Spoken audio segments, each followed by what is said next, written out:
So, first of all, a very good evening to everybody, right? Today, me and Zena are going to present this workshop for today for all of you, right? All the queries, all the questions would be taken afterwards. So, please hold of yourself back and then we'll address your concerns at the later. First, will we go through the workshop and then probably we'll address your all your queries post that. Okay? And I hope that you guys will mute yourself and would like to raise your concerns or any queries afterwards. Okay?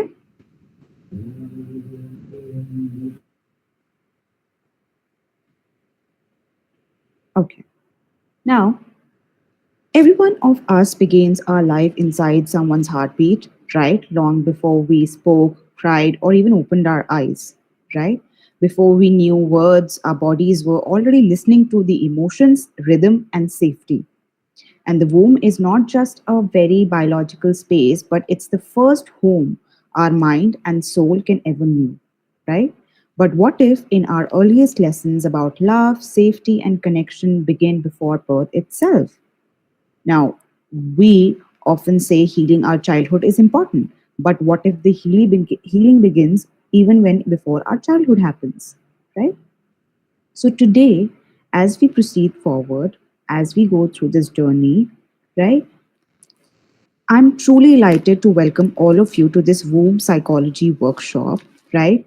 My name is Pianshi Arora. I'm a senior psychologist at the MindTribe Healthcare. And with me, my colleague Zaina Asad, to today invite you all on a journey, not just in the output perspective of how the pregnancy or the journey of a mother takes place, but how it can be evolved through the womb, right? So, if we could see and understand the topic that has been given in front of our slide, I would really also tell you that womb psychology asks us to see something very radical but yet very simple. And that is very simple that our emotional patterns, our way of relating, and even our resilience begin long before we open our eyes to the world. And these field sits beautifully at the intersection of the science and the soul. So it bridges the neuroscience, genetics, and prenatal development with the psychology, as well as the attachment and the intergenerational healing as well. So it tells us about that the womb is not just a very physical space to be around, it's an energetic and an emotional ecosystem that we need to understand.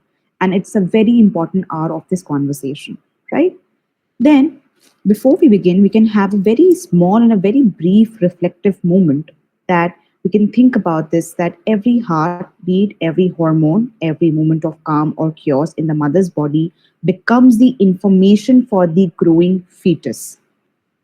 Again, I'll repeat myself that every hormone, every moment that a body feels or a mother body feels becomes the information for all of us. And this womb is this the first classroom, the first story, and the first relationship that we need to understand while understanding a body, female body, and the child grooming. And today we'll understand how those beginnings continue to shape who we become, right? Then moving ahead.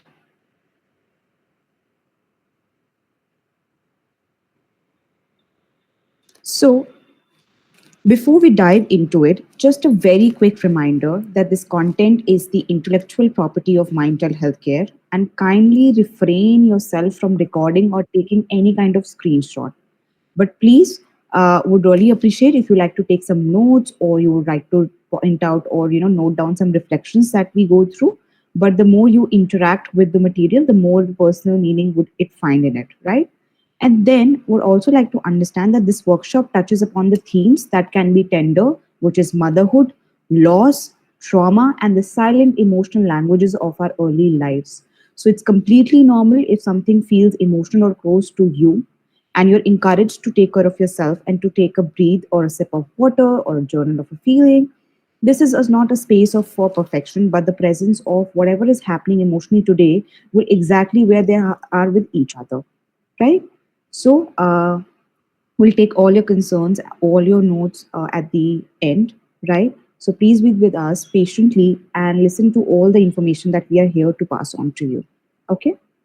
Then, moving ahead,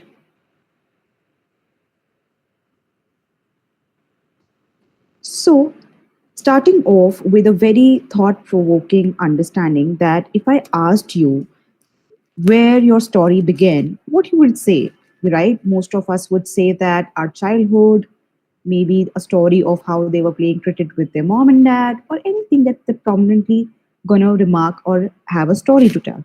But the womb psychology says that your story began the moment your mother heart began beating for two people, right? Now let's pause that line and understand that womb psychology is an emerging discipline that explores how the prenatal environment, which is everything a mother experiences, which is physically, emotionally, and energetically, shapes the developing human being, and it draws from developmental psychology, genetics, and neuroscience to show us that we are imprinted by our earliest surroundings. The rhythm of a mother's breath, her stress levels, her nutrition, her sense of love or fear. This womb is where our brain, nervous system, and emotional intelligence begin forming. Right?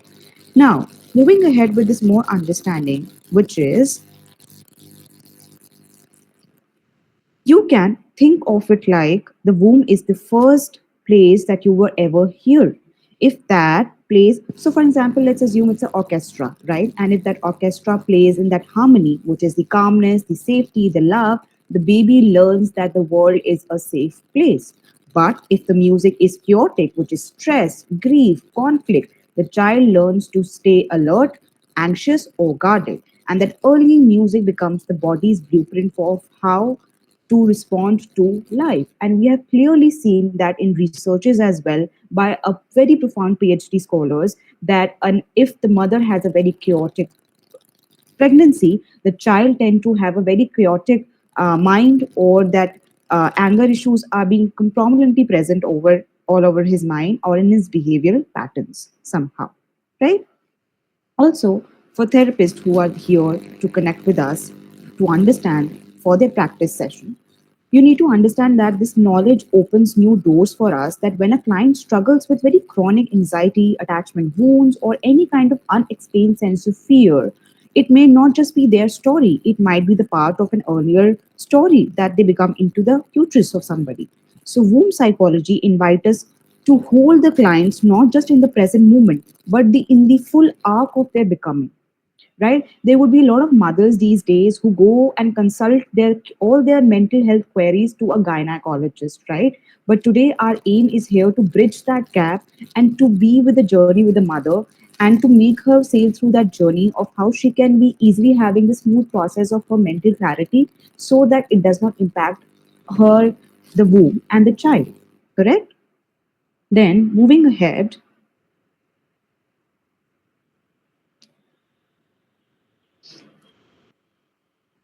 why, what is the importance of womb psychology? So let us begin by understanding this statement well, that when we start nurturing mental health before birth, we change the destiny of the generations. And trust me on that, right? Because it's not just a one day that you plan a baby, you have a baby, and then the baby is going through mental health concerns. It's not happens that way, right? Womb psychology opens again a door that it's not a soft or a mystical concept. It's a very scientific, evidence based understanding that early experiences lay the foundation for a lifetime. And that's why the emotional and the biological connection between a mother and the fetus is not symbolic, it's biochemical, hormonal, and deeply real. So, a mother's state of calm or stress influences the fetal brain, wiring stress regulations and even temperament somehow. So, for instance, let me give you a very small and a brief example, which is that research shows that high levels of prenatal stress hormones like cortisol can alter a baby's brain structure, making them more sensitive to stress and later in life, conversely, emotional bonding, mindfulness, and music. Correct? So, we have seen also that mindfulness, music exposure to pregnancy can really enhance the emotional regulation and the neural development of somebody, right?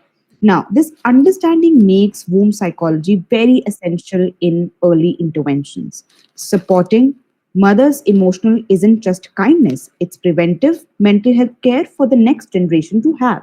And it also fosters very prenatal bonding and helps the parents to relate very consciously to their child even before birth, right? So, on a societal level, also, womb psychology guides policies and advocate that it demands maternity support, mental health programs, and holistic prenatal education, right? So, very important to understand that in today's time, in today's understanding, it's extremely important to understand and make self aware about this topic, because this is the need for the hour. This is the need of the understanding that somehow early care with the mothers and the fetus and her mental health is very important for all of us. When we care for the womb, we care for the world's future emotional climate. You have to be simply, in a very simple word, needs to understand that, right? So we are in a way helping the babies for the upcoming generation to have a very stable mental health, right? And not by once a baby is out, not then where. It should be the initial part of it, right? Then the next slide. Right. Now, what are the implications of it? Now, the implication of the womb psychology is very simple. It takes and understands that early intervention and support is extremely important. Very important. Right? Maternal health and well being is very important in the sense that somewhere down the line, if we, for instance, as I mentioned to you, that every person or every human or every mother carries some kind of stories with them, right? A very trauma, maybe a grief or very emotional turmoils with them. So how to navigate those journey is something that we need to speak about, that we need to talk about, right? And also somewhere down the line, if upcoming generation have a very new approach to handle pregnancy, right? So they want to become more aware about how they can bond better with their child, so that they does not have to suffer from any kind of mental health concerns in the future, right? And through research, through our understanding, we can really start with this concept and can really shape up the future for the children, and by taking care of the mental health concerns of the mother and her environment. And that's entire, the brief of why we are here presenting this workshop to all of you. Okay, now moving ahead.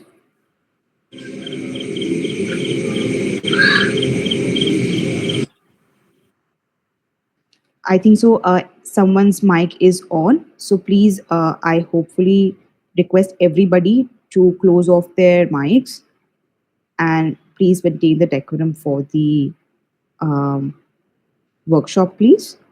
I'll just give you 1 minute. Anybody who is off the mute chart, please can do that, else I have to do that.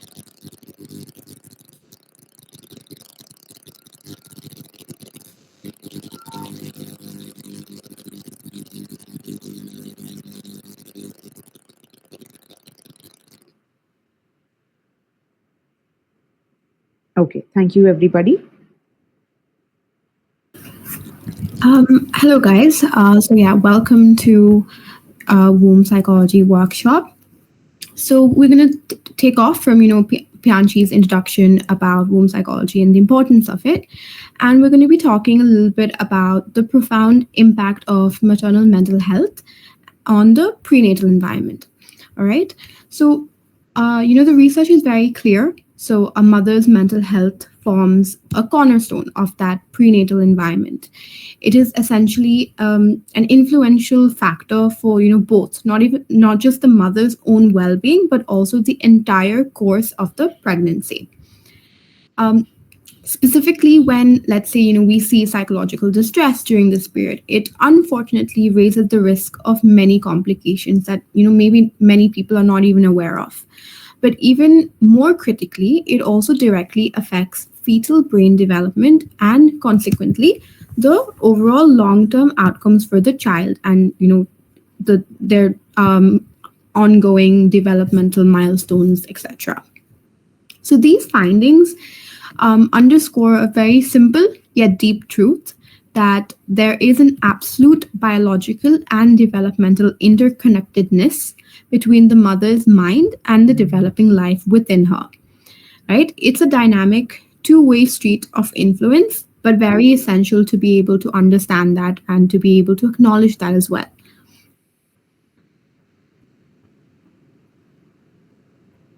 Moving on.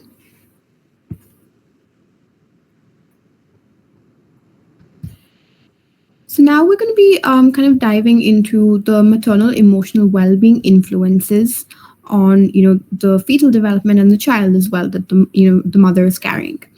So like let when we look at the specific areas where maternal emotional well-being exerts its influence, first can be it's a foundational force that ripples outward, starting with the maternal physical health. So a mother's emotional state directly impacts her physical body, her stress hormones, and even her immune function. Okay. Secondly, it's very critical for her ability to deal with stressors. So emotional resilience is very key during pregnancy and early motherhood, and it's one of the things which kind of equips the mother in an emotional way to navigate challenges more effectively. Third, and this is where the impact is generational, it significantly shapes the physical and emotional health of the infant. So, the emotional environment the mother creates prenatally and postnatally helps set the baby's stress response system and their early sense of security once they do come into the world. So it really kind of builds their whole external environment as well once the child comes into the world. And finally, we've touched upon this, but it's kind of, it's very important to emphasize that it profoundly affects fetal development, right? So, chronic stress exposure can alter the fetal brain's development, its architecture, and also its functioning, making emotional well being one of the most vital nutrients for developing baby. Essentially, supporting the mother's emotional health is one of the most powerful investments that we can make in her health, her child's health, and also the resilience of the whole family system and dynamics, right? So when we talk about womb psychology and womb counseling, right, it's not just directly going to help the mother, it's going to help a series of different people, right? The mother, the child, the people around the mother and child, different family systems, and all of that. Yeah, moving on. Now we're going to be talking about the different risk factors for disorders that may come up in the whole fetal developmental stage of the child. So let's first of all risk factors. So risk factors are known to have adverse consequences on fetal development, and there is a lot of interest in the effects it has on the mental health of the offspring, right? So first of all, there are various different risk factors that can impact fetal development. Risk factors refer to conditions or elements that may lead to adverse outcomes, which I mentioned. And there's an interest in, how these factors could also influence the mental health of the children as they mature and they go on to the very, later stages of their life as well, and not just infancy. So now you may be, questioning like what exactly are the risk factors that maybe could be affecting, a pregnant woman. So they can include, a lot of diverse ranges of, different forms. So it could be influences such as, genetics, right? The genes, generational traits, environmental exposures, right? So like many people are kind of probably in some polluted areas or may have some chemical exposures, right? It also depends on the type of career maybe the mother has, right? What type of chemical exposure is she kind of exposed to. Overall maternal health as well, right? How healthy she is, if she has any, genetic issues, genetic problems, any, physical ailments that maybe run in the family, right? All of these things. And of course, the lifestyle choices as well of the mother. So as we transition to discussing specific examples, we also need to consider how these factors might interact with other aspects we've previously covered, right? Such as maternal emotional well-being and normal levels and the hormonal levels. Now, we're going to just keep this in mind as we kind of proceed and talk about malnutrition and how important or what type of influences that can have as well on the fetal development.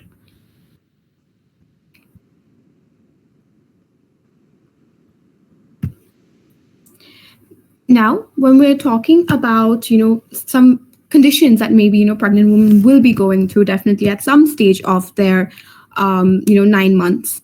First one is prenatal depression. Okay, so this condition refers to depression experienced by a pregnant woman, and it's very common, right? Than many people realize, and it can go unnoticed as well in a lot of pregnant women. So the emotional environment that the mother experiences can profoundly influence the fetus, right? That we have kind of established already. So it impacts the fetus's development in three main areas. First being physical, second being cognitive, and third psychological.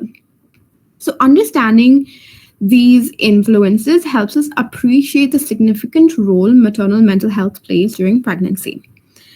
So, uh, you know, prenatal depression, also known as antenatal depression, right? It essentially is a form of depression which a mother may be going through while she is carrying her baby, right? And this being able to acknowledge that, also being able to recognize that maybe this woman, right, is going through depression is a very important factor because it can influence a lot of different things in the offspring on a later stage as well. Moving on.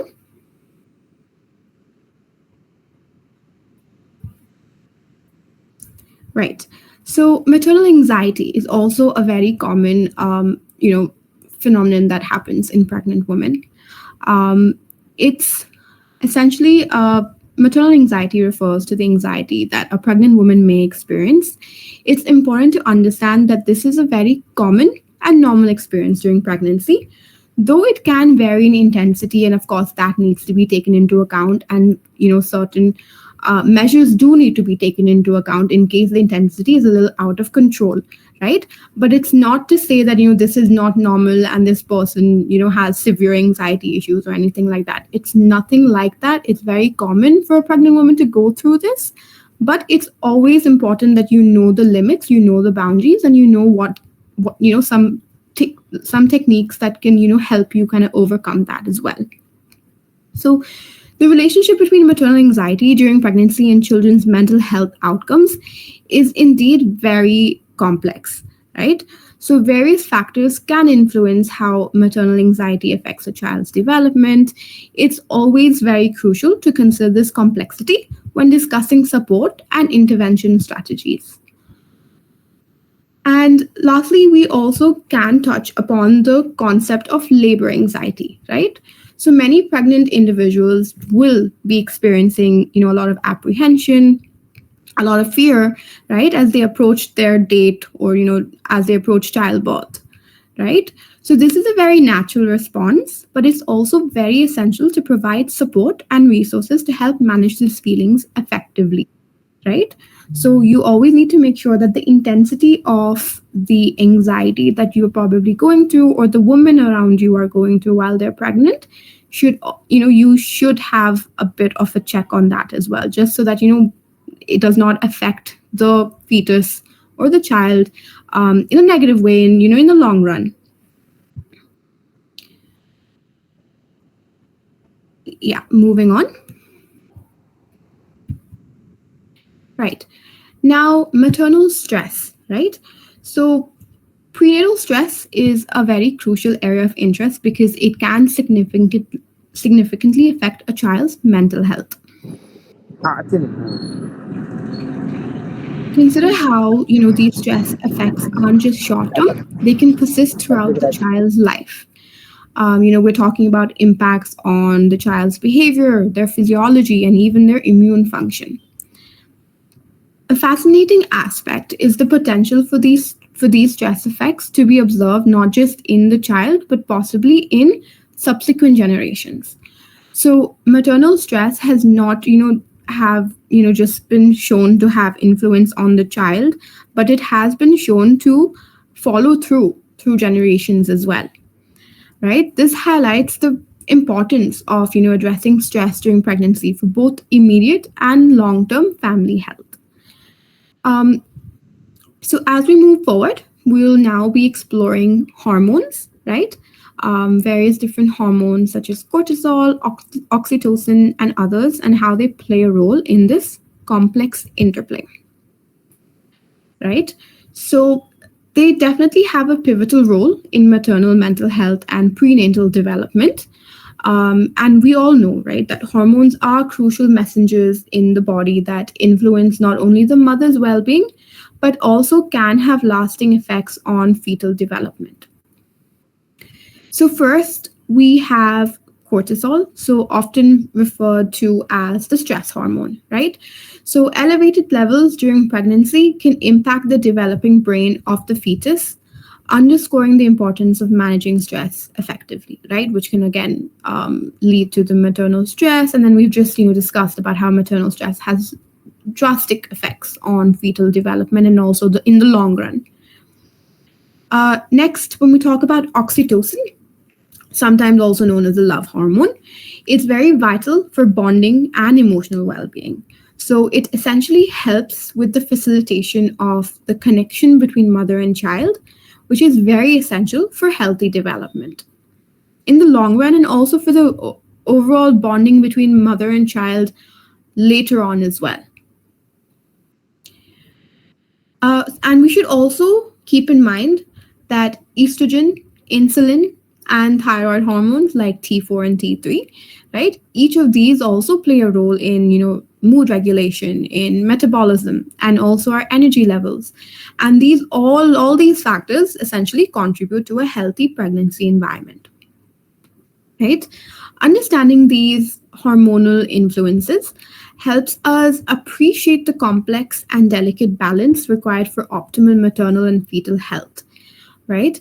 So this is very important to understand that, even hormones can play a very important role in how, the mother might be feeling, what the mother, what is going on in the mother's body, and how that is influencing the child. Yeah, moving on.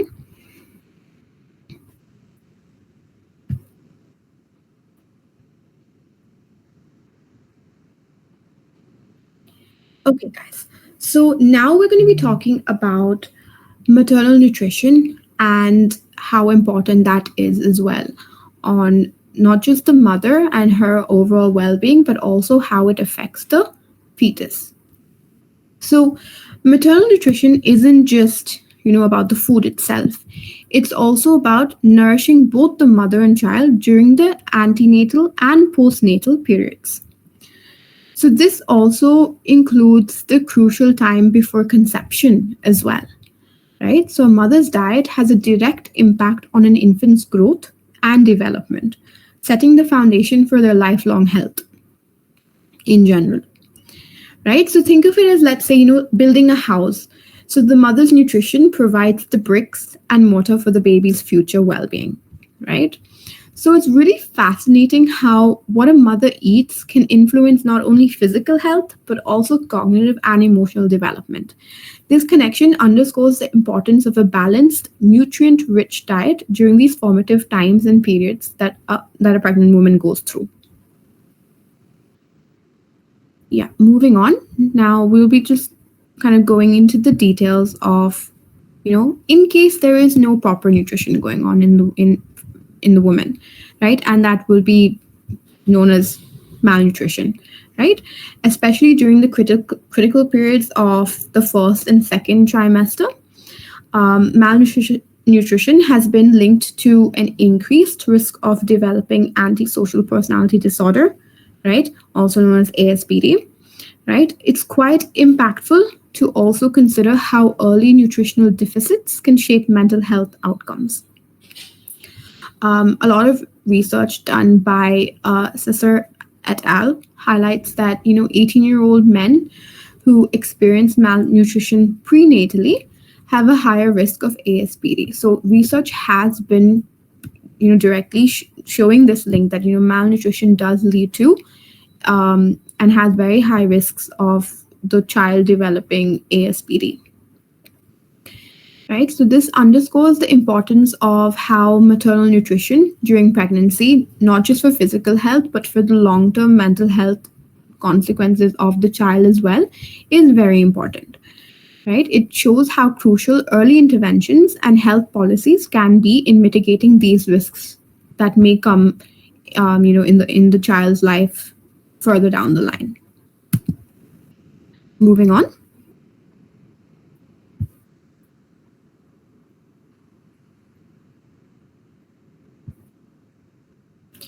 Okay, so now we're going to be exploring the fascinating world of epigenetics, right, and how that all works.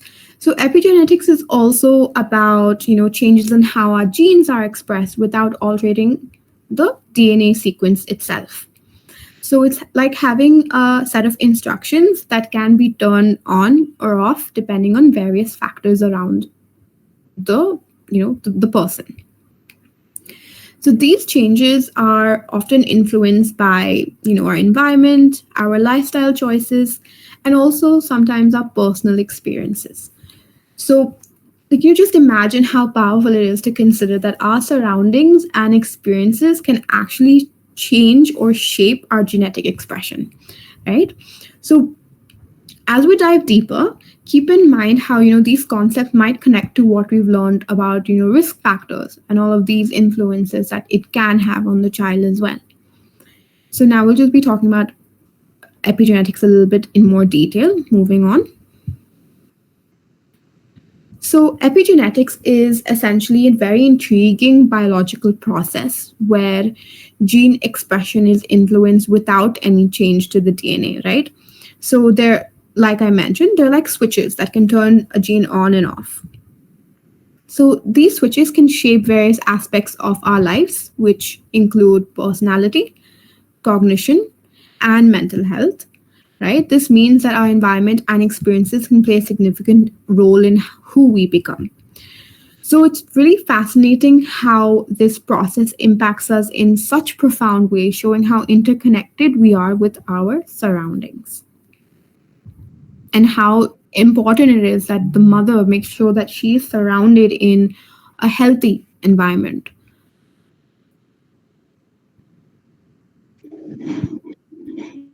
Moving on to transgenerational trauma and resilience. So, trauma and resilience can impact future generations as well. So, trauma doesn't just affect those who experience it directly, it leaves what we call epigenetic footprints that can be passed down through generations.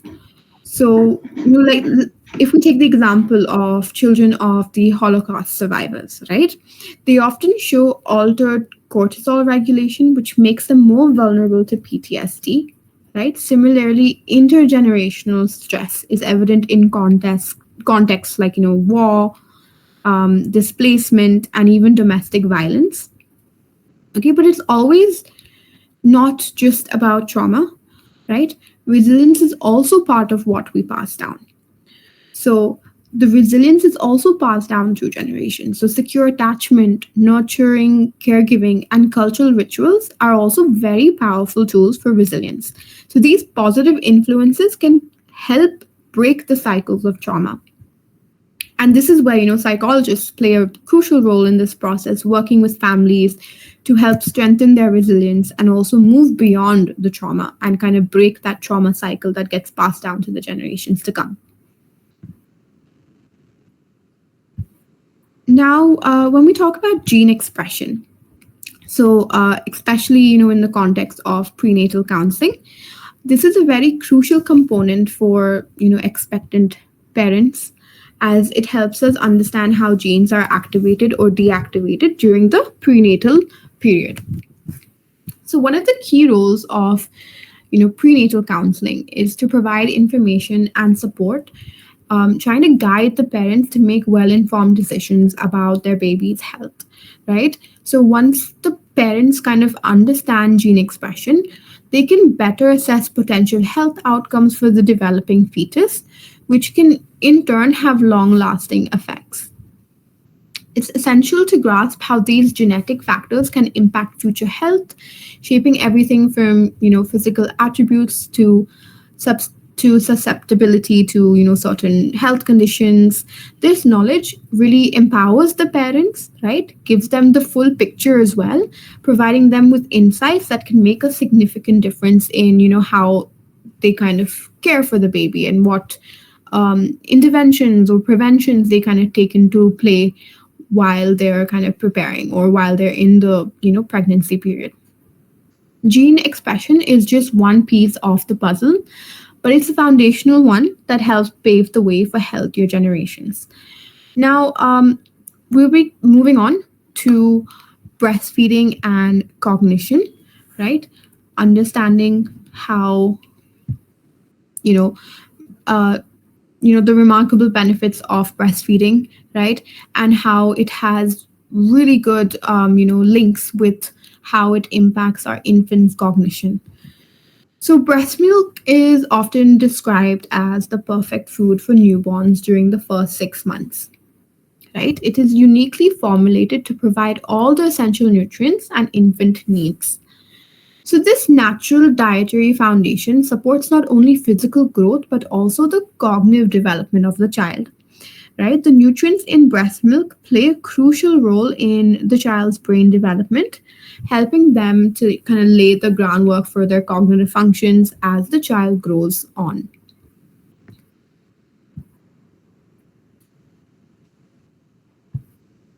Yeah, moving on.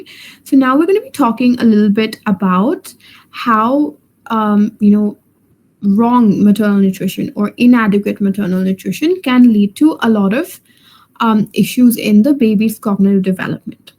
Okay, firstly, inadequate maternal nutrition can lead to a lot of brain deficits, um, such as diminished cerebral volume and conditions like uh, spina bifida. Right, so these issues highlight the critical role of nutrition in forming the brain structure.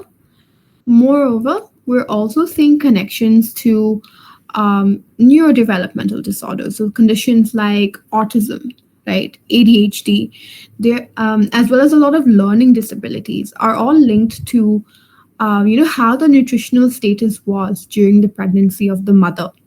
So proper nutrition can play a really good preventive role here in terms of the long run for the child. Finally, we also have a bit of research showing um, the scope of psychiatric disorders when it comes to nutrition as well. So, schizophrenia, anxiety, and depression have ties back to maternal nutrition, right? Emphasizing how a mother's diet during her pregnancy can impact mental health outcomes in the long run for the child, right? And it can definitely influence the risk of the child getting these psychiatric disorders. So as we can see, the implications of maternal nutrition stretch far beyond just physical health of the baby, right? They deeply impact cognitive and mental health outcomes. So our understanding of this relationship empowers us to support better health for both mothers and their children and ensure that the pregnant woman around us, you know um, or if you yourself are pregnant, we make sure that we keep a check on our nutrition and keep an eye on that. Now, when we move on to a little bit about cognitive resilience in pregnancy, right? So, first of all, resilience during pregnancy essentially reflects to the fact that the mother is coping with pregnancy specific stress, right? Including the physiological adaptations that she might have to go through, and also factors arising from the environment that she is also surrounded in. So adapting to cognitive changes. So many women, while you know throughout their pregnancy, can encounter a concept, a phenomenon called pregnancy brain. So what this is it's basically characteristic of mild forgetfulness, often attributed to hormonal fluctuations, disrupted sleep, and emotional demands. Right, so resilience would involve employing a lot of strategies such as, let's say, maybe creating lists, establishing a proper routine, or help with a bit of mindfulness, incorporating a bit of mindfulness in their routine to kind of help with this pregnancy brain symptoms. Next is managing stress and uncertainty. So pregnancy, raises a lot of concerns surrounding health, delivery, parenting, and shifts in identity. So resilience aids in balancing these worries with optimism, with effective problem solving. Third is maintaining emotional balance. So cognitive resilience plays a crucial role in also regulating the mood, helping to minimize the risks of anxiety or depression both during and after pregnancy.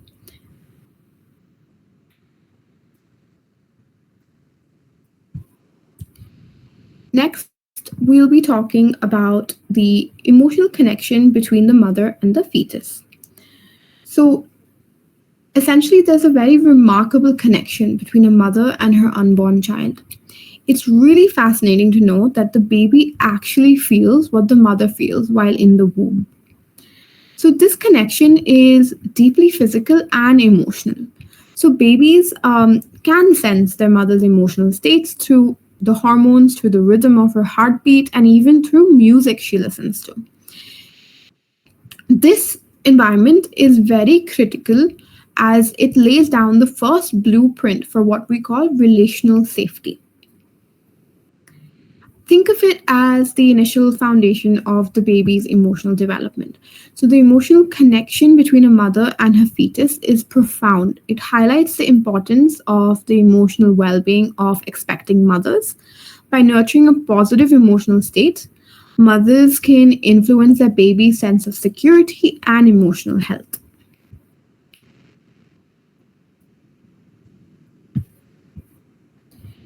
Now we'll be talking about the cultural perspectives and bonding practices that are, kind of taken on to in different cultures. So in India, we have a lot of different practices that emphasize nurturing the fetus through positive thoughts and classical music. There are a lot of Japanese traditions as well, which focus on the emotional and psychological well-being of the mother, promoting a calm environment. Across Africa, there are a lot of belly rituals, which often involve community support and storytelling. Um, to just try and make sure that the woman is relaxed and she has that emotional balance and harmony throughout her um, pregnancy period.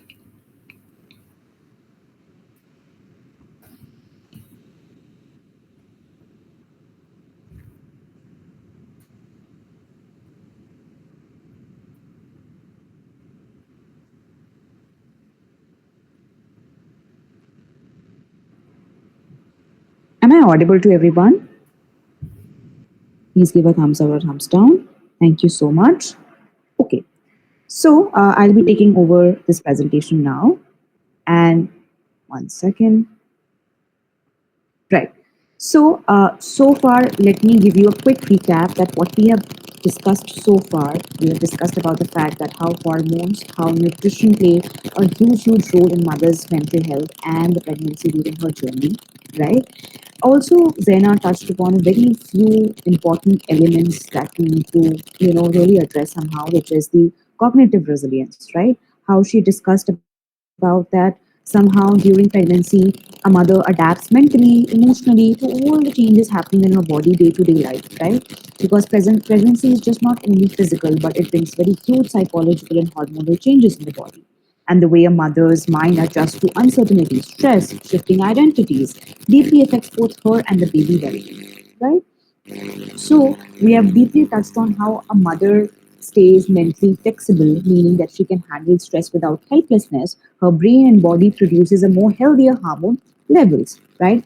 And this can really calm her inner environment for the baby, and the baby developing brain receives signals of the stability and learns the emotional regulations from the mother's chemistry of the brain, correct?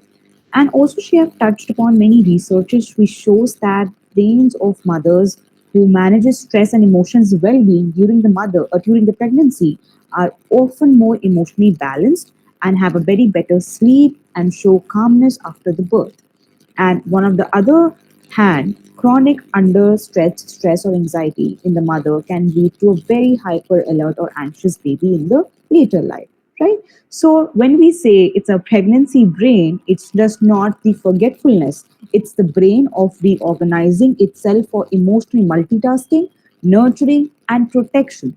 Very important line to understand somehow in this quick recap that we are trying to do over here is that it's not just pregnancy brain all about forgetfulness. It's also about how this brain is adjusting to themselves or reorganizing itself, right? Because supporting mothers emotionally during this time is therefore not a luxury, it's an early mental health care for the next generations to happen, right? Then she also discussed about very few elements of how an emotional connection between a mother and a fetus, right? How simply, if you see that both bonding activities, talking to her babies, to the gentle music, relaxation, hand to hand belly connection can really create that emotional safety inside the womb.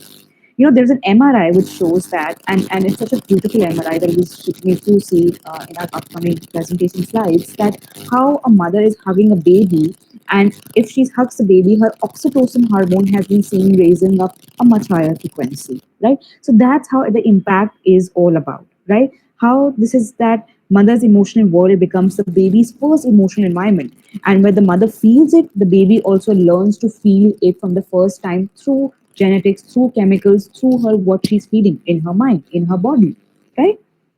Then we touched on some cultural, perspectives about it and some bonding, as we say, right? Because across cultures, people have always intuitively understood that emotions and thoughts affect the baby in the womb. So, for instance, in India, Garb Sanskar is happening where a pregnant woman encouraged to listen to music, right? When in Japan, some Taiko teaches mothers to talk kindly to the baby, right? So these traditions, as therapists, acknowledging this tradition in therapy really builds the connection. You can really suggest to your clients as well. It helps the clients to feel very proud of the fact that how they can blend in the culture wisdom to the psychological knowledge that they want to enhance somehow, right?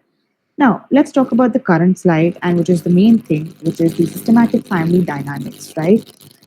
Now, it's a very important slide to address that the mother does not exist in isolation. Her emotional world is shaped by her family system, partner support, family relationship, financial security, cultural expectations, and all influences how safe and supported she feels during pregnancy, right? If a mother is does not feeling safe or protected in any sort of manner or maybe in any sort of ways, it tends to happen. It tends to happen that somehow, somewhere down the line, for instance, that when relationships are nurturing, the mother's oxytocin levels increases, improving both her and baby's emotional health, right? But when there is a stress, conflict, neglect, or lack of support, it can affect the pregnancy emotional and even biologically. Correct. So, for example, a woman in a stressful marriage may unconsciously, emotionally detach from the baby to protect herself from the disappointment. And later, this can manifest as a postpartum bonding issues. So, as therapists, we must really explore this whole system, not just as the mother, but her environment, asking her reflective questions like who was there for your mother when she was pregnant with you? Or what messages did she receive from motherhood? These questions really help the uncover the intergenerational trauma or the emotional patterns, right? Because when relationships are nurturing, the woman needs to understand that what she has been holding on, maybe in her family, what you say in the maternal side family or in the paternal side family, right? And also one more interesting fact that These days, a woman who wants to conceive a baby, she first comes to therapy first to unlearn what she has gone through so far, so that then she can plan to conceive a baby when her trauma is out of her system, or maybe any issues that means she's going through, and then understanding her family dynamics as well, creating that kind of bonding with the parents and the family and the partner, and then conceiving the baby. Right? That's much how the people are getting conscious and aware. And as a psychologist over here, we are here to spread this information to all of you here, that whenever a mother comes in to conceive a baby, or she's going through emotional turmoils, address those concerns, address those verticals that have been presented to you via this presentation. Right? Then, challenges that disrupts the bonding, very important to understand, which is that sometimes it's important to acknowledge that not all the pregnancy are emotionally smooth, and that's a given fact. Let's break the myth in the room. Right? Many women struggle to feel connected to their baby, and that's okay, and it's not their fault. Right? Now, how we can address this issue, how someone client coming to you can really help you out there. Emotional disconnection can come from a very unresolved trauma, maybe a miscarriage history, maybe a grief, maybe an anxiety or a fear of becoming a mother, right? Relationship conflicts, lack of support, or a culture pressures that can also interfere with the bonding. So sometimes mothers are scared to attach deeply because they fear the loss or the judgment. So our job is here is not to push the bonding. That's the main element. Whenever someone comes to you as a mother who's been struggling to do all of these things, our first immediate thing is not to push her that, or create a bond, but also at the same time help her to create that emotional safety within herself, so that her bonding with the child comes very naturally. If she feels safe within herself, then only she will able to create that kind of bond naturally with the baby. And also to remind that bonding is not the test, it's the process, and it's okay if it takes time. Right? Because there are multiple factors, right? There are multiple factors that there have a culture or societal expectations, right? There is a fear and uncertainties about the parenthood that we, go through, a mother go through, or a family goes through, right? All of these things we have to very, very minutely, pick that up, these concerns, their concerns, and address those issues in a very, very step by step manner. And that will help you to create a bonding, this client bonding with the child, and at the same time feeling more secure about herself. Right? Then,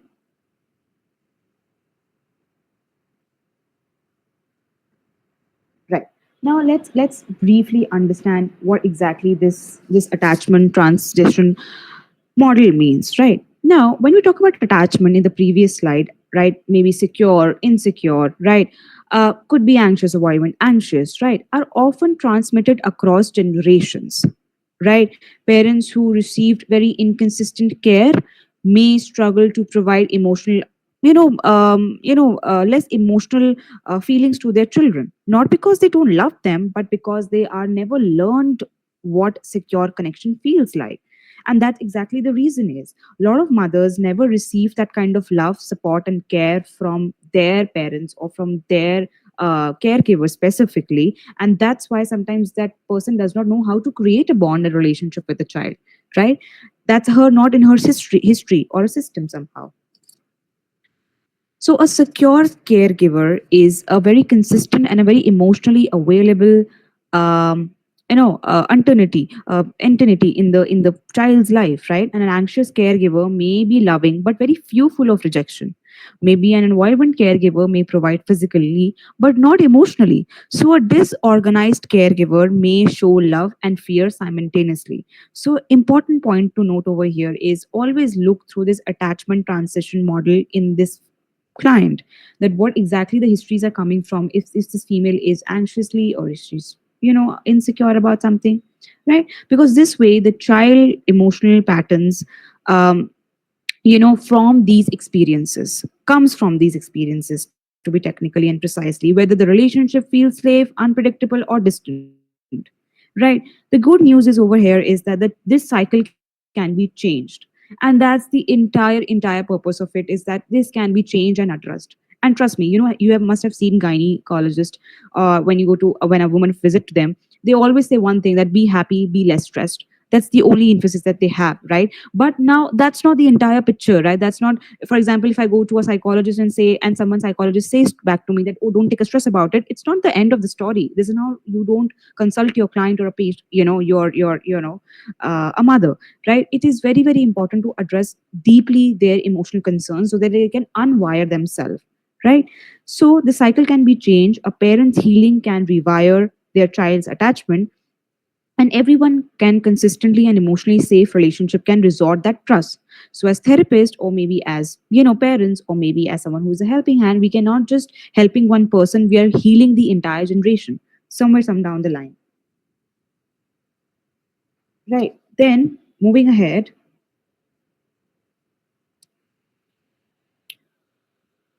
now let's talk about mental health vulnerabilities, right? Now, emotional and psychological vulnerabilities can pass through generations, not only through genes, but through emotional experiences and even epigenetic changes, as we have mentioned, right? Then, when we talk about that, for example, a grandmother who lived through war or displacement may carry very chronic stress patterns. Her daughter grows up in a very anxious, internalizing those stress responses. So the granddaughter then feels anxious without a clear cause because she has inherited a very heightened stress template. So this is what we call intergenerational transmission of the trauma. So it's just not the emotions but biological. Trauma leaves chemical marks on our genes that influences of how our body reacts to stress.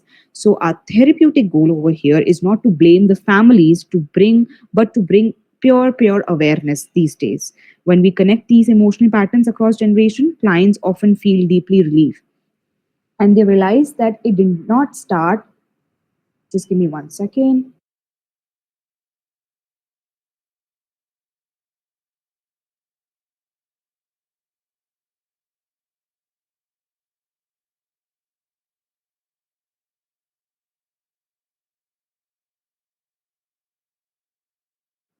Yeah. So, when we talk about these patterns, like a grandmother who lived through war or displacement, that's what we have talked about, correct? Then let's come to this case study. Now, very simple, very sweet, and very, right. Just give me 1 minute. I need to have a water. Please give me 1 minute.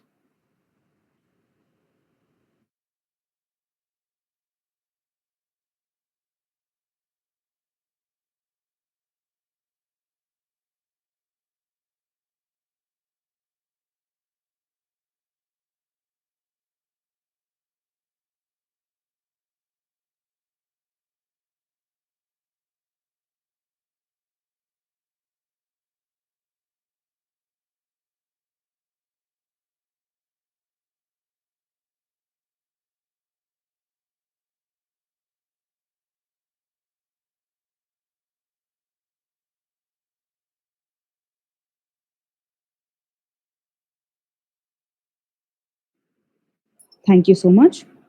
Okay. So let's discuss this very brief, small case study, which talks about that a mother who exposed to chronic stress during pregnancy, she lived in poverty and faced domestic violence. So her child grew up in anxious, often refused school, had panic attacks, and struggled with sleep. So from a womb psychology perspective, the child nervous system learned to stay in flight or fight mode even before the birth. Imagine that. The mother's environment of constant alertness becomes the baby's baseline emotional state. Very important line to mark over here is that we don't want that the baby's baseline emotional state comes from a very, very toxic or maybe very, very stressful environment. And when you work with the family, therapy focused on helping the mothers release guilt and teaching both her and her child emotion and regulation skills. Breathing, grounding, safety building exercise, and the child improves once both were emotionally stabilized with each other. And this shows how prenatal stress shapes the emotional outcomes and how therapy can really intervene to break this cycle somehow. Then quite slightly, very briefly touching upon the assessment pathway, that when exploring womb related influences in therapy, assessment must be gentle and non intrusive. So we are not trying to find faults in the past. We are trying to understand the emotional roots of the present. Correct? Start with a basic prenatal history. Was the pregnancy planned or unexpected? What was happening emotionally during the time? Was the mother supported? Were there complications or the losses? Ask open questions like, do you know what your mother was going through when she was pregnant with you, or how can you imagine you received as a baby? Right? Observe the client body language. Do they tense up when talking about the mother? Do they use metaphors like, I feel I was never meant to be here? These are the emotional traces of the early experiences that you have to very carefully and categorically slice through and understand the depth of it, right? Sometimes using the imagery helps. Ask them to imagine their mother's womb is something the very form, safe, dark, or chaotic. These answers would really help you to kind of navigate through, right? Then also, now, this is very, very important to understand that as profession, we need to ongoing learning and emotional support when work in group psychology. It's sensitive work that can evoke our own emotional history sometimes. So, training in prenatal psychology, attachment, and trauma gives us a very scientific grounding. Supervision helps us to process our emotional responses, especially if we feel triggered by a client's story. So, working in this field requires collaboration, which is the psychologist, doctor, right? Social workers or maybe doctors in terms of their nutritional health, maybe any family member, right? That helps us to share the knowledge and language to support the holistic care, right? This is not a one vertical story; it's about the entire vertical that adds on to it. So this is how womb psychology becomes a community practice rather than an isolated specialization. Important to know. It's not a isolated specialization. It is a community practice that would require everybody in some way, somewhat would be connected by the, with each other, right? Also, very, very important to understand and address this is that somewhere, some down the line, clients lost this care and support. They often, we have seen a lot of support groups that they join up to and ask their queries to. But it's just the another mother who is there in this picture, right? And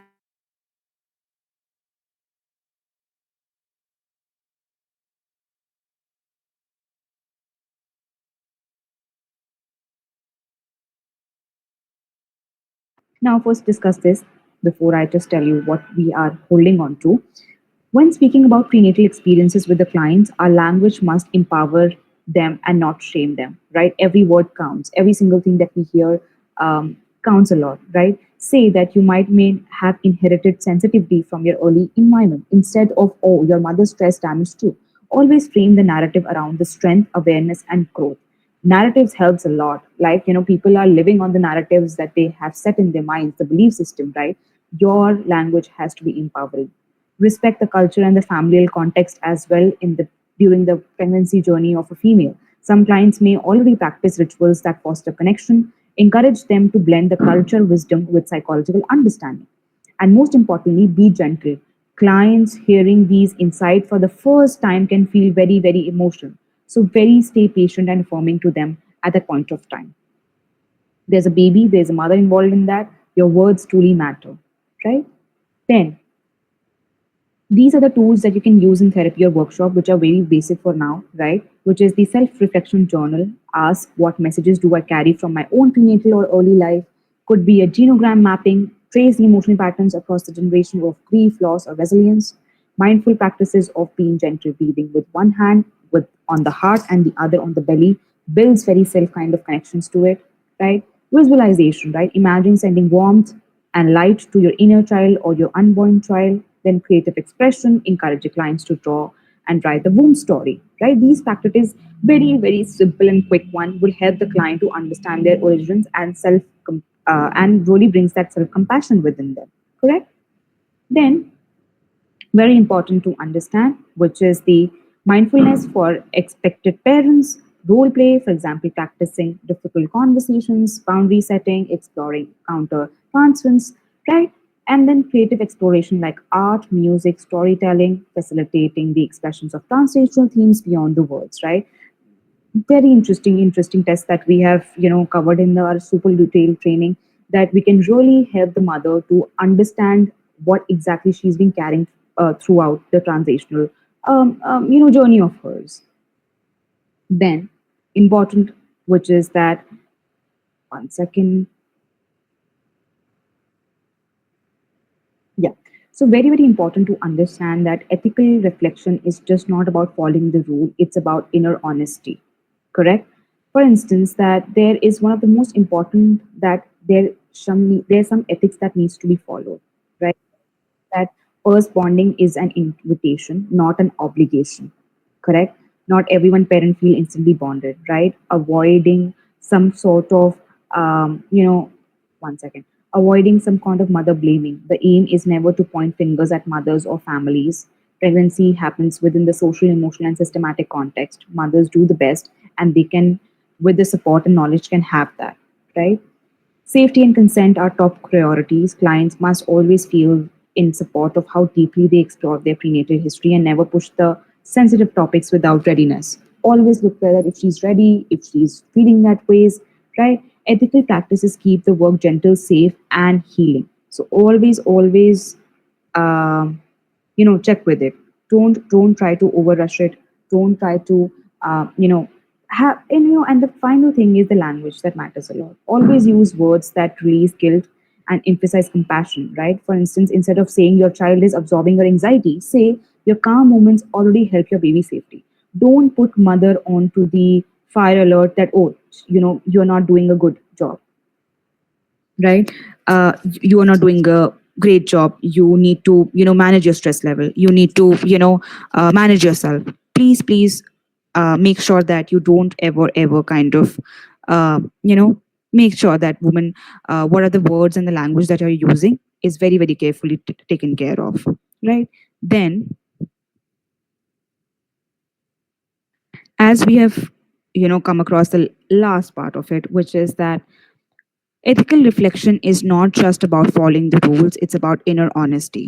When we work with early life material, um, our own story often echo back to us. So maybe our client experience remind us of our own mother, pregnancy, or family history. So it's natural that the key is awareness to recognize those feelings instead of acting from them. So avoid any kind of blame on them, respect their autonomy. Confidentiality is must and essential. They may feel very deeply about their details about the families, right? Prioritize the care. Always assess emotional readiness before exploring womb related trauma. Boundaries and supportive and supervisions are very, very vital to this, right? Reflect on their counter transference, get supervision when needed, and remember that it's the first step that we are taking forward in this whole entire practice. Ethics needs to be followed, and balancing the curiosity with the compassion that we needs to have somewhere down the line. Then, what are the future, and what are the policy and the vision that we can follow is that we need a public awareness about maternal mental health as much as we can. It's not taken seriously. It's not talked about enough. Correct. So policies should include funding for counseling during pregnancy, external paternal health, right? We can also use and training or workforce development where universities can, or maybe a training sessions like MindTribe that are having, can really ensure the future professionals are very well equipped with this concept, right? So womb psychology ultimately aims to heal one generation to protect the next one, right? There needs to be a vision board that needs to be taken care of and needs to be started as soon as possible and taken care of this situation somehow. Last but not the least for the day, which is that integration into therapy of this entire how womb psychology can be into our everyday practice, that we can include womb based awareness in prenatal classes, parenting workshops, or any adult that we have. For example, when a client struggles with attachment issues, we might explore how safety or fear begin in the early environment, right? Research expansion, right? Go through thoroughly with the scientific evidence on how the prenatal emotion shapes the mental health concerns. Collaborate with the true progress that happens when psychologists or maybe neuroscientists, pediatricians, ask them what are the females that are going through, what are their actual concerns, right? There are a lot of complicated pregnancy that females go through, and when they go through that suffering, what kind of understanding that they emotions, or what kind of counseling that they would suggest us that we can help the females out there. Always collaborate with doctors, understand that what they're going through. We can really play around in this field and make them understand, right? Then, one second. Now, now there are a lot of people who say that we have brushed upon some few topics, but you need to understand that we are here to give you and provide you some extended womb psychology training, which included assessment to start with, a brief, huge assessments that are being part of this training, that starts with how to take their first prenatal history with the mother in a very simple, detailed manner, right? So where we are just gives you the glimpse of exactly what this topic is all about. It's an overview of how what to expect in our training. Correct? We are here to understand and make you run through this entire new concept of how this womb psychology can really empower females when going through the journey of pregnancy. Right? So this training really will help you to bridges the theory and the practice. We have make sure that whatever we are putting on the slides has been thoroughly researched on, thoroughly been talked about, well researched about, that what exactly could help them, right? Because it's a life that we are, dealing with. So somewhere down the line, important to empower and understand and gain practical tools, right? The tools that we have mentioned over here in this slides are just the basic ones. We don't want to give it the tools of the, the super extensive tools just like that. We need a proper guidance to understand what exactly those tools looks like, right? Then, just to give you more glimpse of what we are actually planning is to have some couple of modules, which is consist of 8 modules, which is the module number 1 is the foundation of home psychology, followed by maternal mental health and prenatal environment. Then the module 3 is entirely covered by epigenetics and intergeneration transmissions, right? It is very important for you guys to understand that you must know how to read a report, how to understand the genetic factors, how to read research well before to take a client history. You need to understand that, right? Then the module 4 by cognitive development, prenatal influences that goes through, and followed by prenatal bonding, attachment and relationship imprints. Module 6 talks about transitional effects and disorders. Module 7 speaks about intervention, support, and clinical applications. And Module 8 focuses on the integration research and future directions. Right? So, these 4-week training womb psychology is for the mental health experts, therapists, healers, individuals seeking deeper self understanding, emotional healing, and spiritual growth would really, can get the benefits out of it. Really can help them to. Each module combines very scientific grounding and therapeutic exercise and reflection so that participants not only learn but also experience that transformation, right? This training and workshop are for anyone who wants to deepen their emotional understanding and their therapeutic practice, right? Or maybe become a, as I said, a prenatal counseling expert, right? It's deal with mental health professionals, right? And every time a therapist or a parent or an individual heals their own story, they make the world emotionally safer for the next generation, right? That's the entire purpose of it. That's why the work is truly about healing one generation to protect the another one, right? So, any further queries, if you want to register, we have a very limited space because that training is a very extensive training. You can register on the WhatsApp groups or message directly to us, and comes and take an initiative part in this training, right? Today we have run through the most important topic that we always wanted to cover out there is the womb psychology and how it can make a huge impact somehow, right? And also, last but not the least, anytime you come across any client, you have to be very sensitive with your words. Your words would be ultimately impacting the mother and the child. So it should be empowering, it should be understanding, and womb psychology is a very emerging discipline that explores how the prenatal environment, basically everything a mother experiences, can really shapes the development human being. And it draws from the developmental psychology, genetics, and neurosciences to show that we are imprinted by our earliest experiences, right? Now, last but not the least, for mental health professionals, this knowledge opens new doors to know how the disorders takes place or unexplained sense of fear comes across, right? So we're here to train ourselves on this newly well developed topic somehow. Right. Yes. Let me now take some few questions in the chat box. Shoeba says that yes, it's a paid training. We have just make you gone through some few aspects and elements of what our super detailed training would be look like.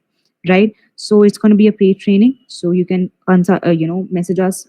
We will definitely address your concerns, and you get the details out of it. Vaishnavi says that I got to know few more important pointers of this topic. Yes, thank you so much, Vaishnavi. It is very important, to be very honestly. Um, Anybody, any client that you come across, you need to be aware. Your toolbox, your tool as a therapist box should be ready. That any clients comes with that concerns, you should be super trained about that. You can super be aware about how to handle that client. And that's not you usually people think that they are very aware about it, but that's not the case, right? uh, then if any questions, we can take up, or you can put it in chat box.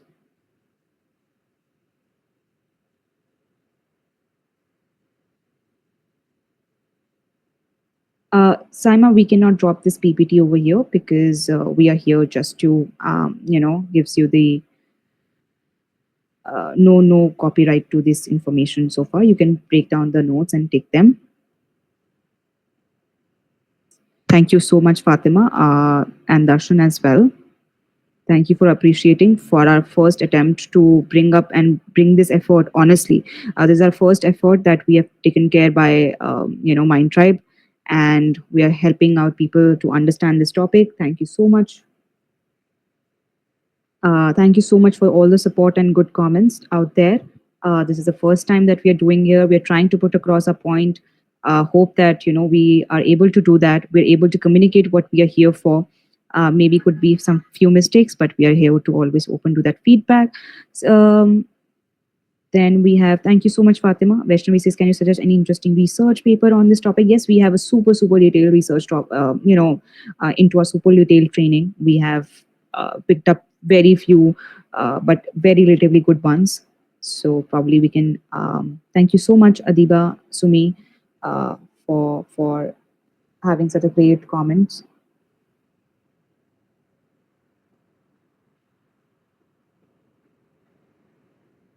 Then one second. Um, Thank you so much. Thank you, everybody.